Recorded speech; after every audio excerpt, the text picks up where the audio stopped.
This is our HPEDM 5-axis self-centering system. Track it.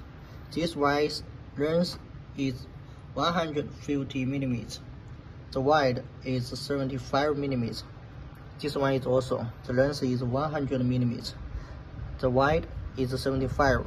And this big vise, the wide is 127 mm.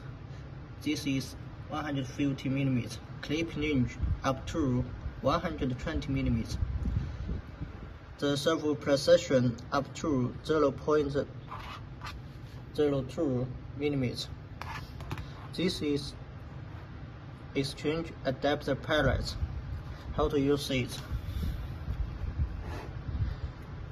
Fix the 4 tracking speakers and then put on it. The whole distance center is 96 mm. Put it on it. Yeah.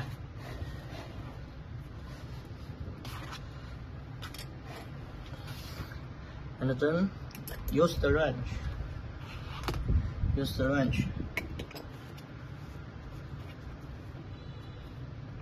Yeah, to fix on it. Then it is okay.